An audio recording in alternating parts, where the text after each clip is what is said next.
Hello friend, সবাই কেমন আছো? চলে এসেছি নতুন একটা ডেলি ব্লগ নিয়ে তোমাদের কাছে। তা সকাল থেকে সেরকম ভিডিও করা হয়নি, কেন খুব ব্যস্ততার মধ্যে কাটাচ্ছিলাম। আর এখন আমি দেখো পুরো রেডি হয়ে গেছি, মানে হাফ রেডি হয়েছি। এবার আর একটু রেডি হলেই আমার হয়ে যাবে। তো চুলটা এখনও ভিজে আছে। তো সবাইকে আমার ব্লগে স্বাগত জানাই। আর রিশু মামাম এখানে রেডি। এই দেখো মামা চলে এসো, সবাইকে দেখি তখন রেডি হয়েছো। এই দেখো রিশু রেডি।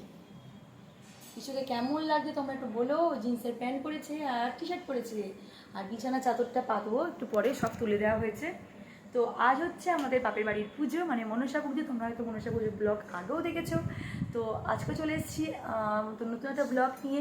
তো পুজোটা কেমনভাবে কাটাচ্ছি, সারাদিন কি কি করছি সব তোমাদের সঙ্গে শেয়ার করব। তো চলো দেখতে থাকো ব্লগটা। আর আমি চট করে এখন রেডি হয়ে নিই, চলো। আমরা হয়ে গেছি রেডি, মাম্মা মা নানি মামা। চলো যাও যাক, চলো। সে আমি বাপের বাড়ি, আর এখানে দিদি শুয়ে আছে, ও রেস্ট নিচ্ছে। আর ছেলে গেল মায়ের সঙ্গে মন্দির। হ্যাঁ, তো এবার মাকে পরানো হবে গয়না। আর এখানে ছোটো কাকা আমার গয়নাগুলো বার করে মন্দিরে নিয়ে গেছে। প্রত্যেকবার না দাদু গয়না পরায়, যেহেতু দাদু মারা গেছে। তো 1 বছরও হয়ে গেছে দাদু মারা গেছে। তো 1 বছর পর মায়েরা আবার মন্দিরে উঠতে পারে, মানে পেরেছে কাকা, ওই জন্য দাদুর দায়িত্বটা এবার পড়েছে কাকার ওপর। তো কাকাই এবার গয়নাগুলো মন্দিরে নিয়ে যায়, এবং প্রত্যেকটা গয়না মাকে উৎসর্গ করা হয়। উৎসর্গ মানে উৎসুক বলে না, যে ঠাকুরের নাম করে বলে তারপর পরানো হয়। আর এই যে মূর্তিটা দেখছো, এটা হচ্ছে ছোট মূর্তি। এটাই হচ্ছে আমার দাদুরা পেয়েছিল, মানে আমার দাদুর দাদু। আর এটি হচ্ছে মায়ের, দেখো কি সুন্দর মুকুটটা, এটা মায়ের সোনার মানে মুকুট। তো এটা মাকে, বড় মাকে পরানো হবে। দুটো মুকুট আছে, একটা ছোট মায়ের জন্য, একটা বড় মায়ের জন্য। তা দু মায়ের জন্যই মুকুট আছে। তো দু মাকেই পুরো সাজানো হবে। আর ওপরের মূর্তিটা মাটির মূর্তি, যেটা পুজোর আগের দিন নিয়ে আসা হয়েছিল। সেই ব্লগটা তোমাদের হয়তো এখনও দেওয়া হয়নি, তো ওইটাও তোমাদের দিয়ে দেবো। ওটা সেরকম আমি ভিডিও কোনো করিনি, মানে ব্লগ ভিডিও করিনি, জাস্ট ছোট্ট একটু ভিডিও করেছি। আর দেখো এই হারটা, এগুলো সব বড় মায়ের জন্য, বড় মা ছোটো মা দুটো মায়ের জন্যই কিন্তু সব রকমেরই গয়না আছে। পায়ের নুপুর থেকে শুরু করে হাতের বালা, টিপ, সবই মোটামুটি মায়ের আছে। তো সেগুলি পুজোর দিনকেই আমাদের মাকে পরানো হয় সকালে। তো যেটা বলছিলাম, ছোটো মাকে আমাদের পাওয়া হয়েছিল, মানে আমার দাদু পেয়েছিলেন। তো সেই মা পাথরে, আরে দেখো এখানে সব কটা গয়না এখানেই রাখা আছে। আর কি কি গয়না সব এখানে একটা করে পরানো হচ্ছে, লিখে রাখা হচ্ছে। তো এখানে ভাই কাকাকে সাহায্য করছিল, আর যে ব্রাহ্মণ ছিলেন উনি গয়নাগুলো পরাচ্ছিলেন। কারণ ঠাকুরকে ছোঁয়ার মতো সাহস কারণও হয় না, সত্যি করে খুব ভয় লাগে। আর মা মনসায় তো খুবই জাগ্রত, তোমরা সবাই জানো। আর আমাদের বর্ধমানে কালীবাজারের মা মনসা, তোমরা হয়তো অনেকেই যারা বর্ধমানে থাকো বা এই কালীবাজারের আশেপাশে, নিশ্চয়ই তোমরা জানবে যে আমাদের মা কিন্তু খুবই জাগ্রত। যে কোনো মনস্কামনা যদি মায়ের কাছে মন থেকে করা হয় না, তো সেই মনস্কামনা পূরণ হবেই। আর এখানে চলে গেল ঘট আনতে, মানে আমাদের পুজোর দিন, আগের দিনে একটা ঘট বসে, পরের পুজোর দিন দুটো ঘট বসে, আর তারপরের দিন দুটো ঘট বসে। টোটাল হচ্ছে আমাদের, না তারপরের দিন একটা ঘট বসে, তার 4টে ঘট বসে।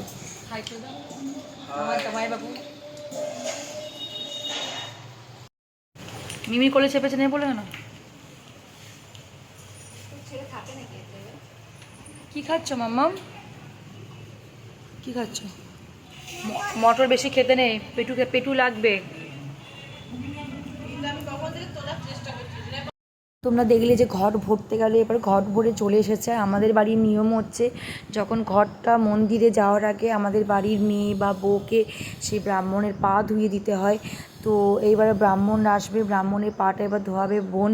যেহেতু মা রান্না বান্না পুজোর জোগাড় দিকটা এবার বোনই করেছে, মা যেহেতু রান্নার দিকটায় ছিল, তা নয় বোন নয় আমি। আর যখন দিদি ছিল, তখন দিদি এই পুজোর দিনে পা ধোয়াতো। আর ভোরের পুজোর দিনটায় আমি পা ধোয়াই। তো আমাদের ভোরের পুজো পরের দিন সেই ব্লগটাও, তো সেই ব্লগটাও তোমাদের জন্য আসছে, তোমরা দেখতে পাবে। তো এখানে আগে আমাদের বাড়ির মেয়েরা বউরা আগে ব্রাহ্মণের পা ধোয়ায়, তারপর সেই ঘট যাবে মন্দিরে। তো দেখো এখানে ঘট ভরে চলে আসা হয়েছে।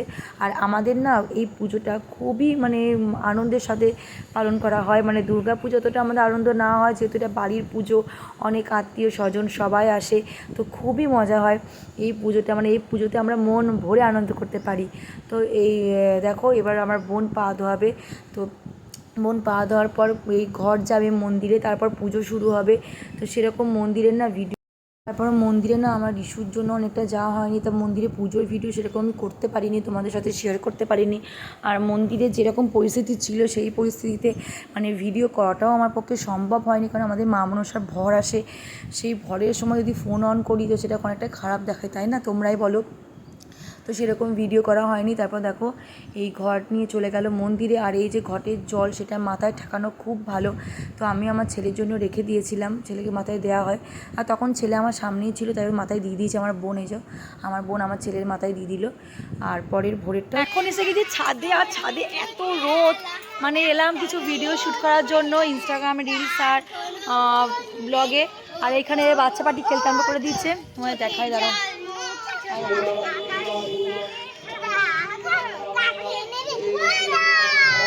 আর এদিকে আমি রেডি বলতে মানে রেডি বলে ফেলেছি।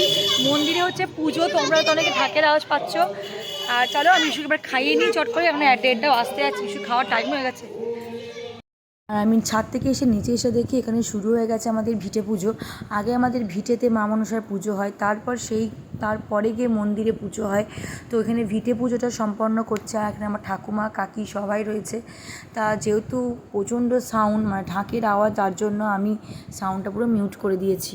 এখানে দেখো আমি আর আমার মামা চলে এসেছি পুজো দেখতে ছাদ থেকে নিচে। আর গরমে না অবস্থা খুবই খারাপ হয়ে যাচ্ছিলো সেই দিন।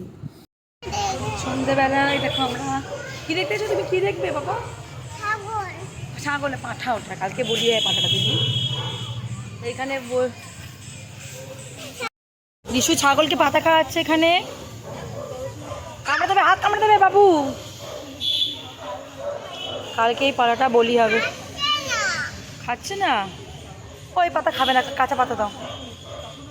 তো এই পাঁঠাটা কালকে হবে বলি, তার জন্য ঘরে রাখা হয়েছে। আর কালকে যেহেতু ভোরের পুজো, মানে হচ্ছে ভোরের পুজো, আর কালকে ভোরের পুজোতে মানে ভোর 4টে থেকে পুজো আরম্ভ হয় আমাদের এখানে।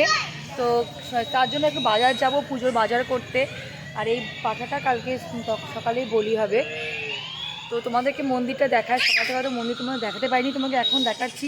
গিয়েছিলাম মন্দিরে, যাই না, কিন্তু মন্দিরে ফোনটা নিয়ে যাওয়া হয়নি আমার, তার জন্য আমার কোনো ভিডিও শ্যুট করা হয়নি। তোমাদেরকে দেখাই যে সাজিয়েছে মন্দিরটা ওদের।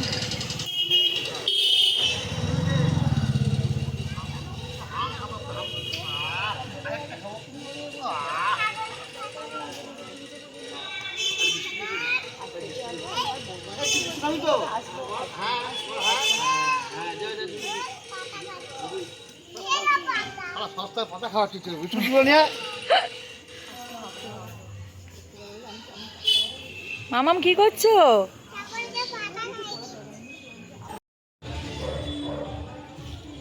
তোমাকে ভাল লেগেছে এত? আমার ফ্রেন্ড কামড়ে দেবে, দেখবো। আমি বেরিয়ে গেছি বাজার, আর আমি যাচ্ছিলাম বাবার সাথে স্কুটি করে। তো বাবাকে বললাম, বাবা চলো আমাকে নিয়ে বাজার, যেহেতু পরের দিন ভোরের পুজো, তাই কিছু পুজো জিনিসপত্র কিনতে হবে। আর এই হচ্ছে আমাদের বীরহাটা বড়মা কালীর মন্দির, তোমাদেরকে দেখালাম। এই যে এটা হচ্ছে আমাদের বীরহাটা বড়মা কালীর মন্দির, আর এই পাশে আছে আমাদের দুর্গা মন্দির। তো আমি যাব রানীগঞ্জ বাজার, সেখানে দর্শকর্মা ভাণ্ডারে কিছু মানে আগে প্রথমে যাব মিষ্টির দোকানে। তো মিষ্টির দোকানে আমি কিছু সন্দেশ নেবো, পরে ভোরের পুজোর দিন। আমার নিজের পুজো তো আছে, অনেকেই দিয়েছে আমাকে পুজো কেনার জন্য চেনা জানা। তো দেখো এই মনসা মিষ্টান্ন ভাণ্ডারে চলে এসেছি, তো ওখানে নিয়ে নেবো আমি কিছু সন্দেশ। তো চলো তারপর দেখি, এরপরে দেখো সব পুজো মানে সন্দেশ মোটামুটি আমার নেওয়া হয়ে গেছে। এরপর চলে যাবো আমরা রানীগঞ্জ বাজারে। তো সেদিনকে বাবাকে নিয়ে বেরিয়েছিলাম, কারণ বরের না সেরকম সেদিনকে সময় হয়ে ওঠেনি, ও একটু ব্যস্ত ছিল পুজো আর্চার কারণে। তো বাবাকে বললাম, তাহলে বাবা চলো আমার সাথে একটু, আমার যেহেতু কিছু পুজো কেনার আছে। তো বাবা বলতে তাহলে চল তোকে নিয়ে আমি যাই। তো এরপর রানীগঞ্জ বাজার যাব। আর চলে এসেছি দর্শকর্মা ভাণ্ডার, এখানে মায়ের আলতা সিঁদুর আর যাবতীয় জিনিসপত্র টুকটাক নেওয়ার ছিল, সেগুলো নিয়ে আমরা বেরিয়ে পড়েছি। তো চলো এবার যাওয়া যাক বাড়ির উদ্দেশ্যে। তো অনেকটাই রাত হয়ে গেছে, আমরা খেয়ে দিয়ে বাড়ি ফিরছিলাম। তো দিদি এসেছিলো আমাদের কিছুটা এগিয়ে দিতে।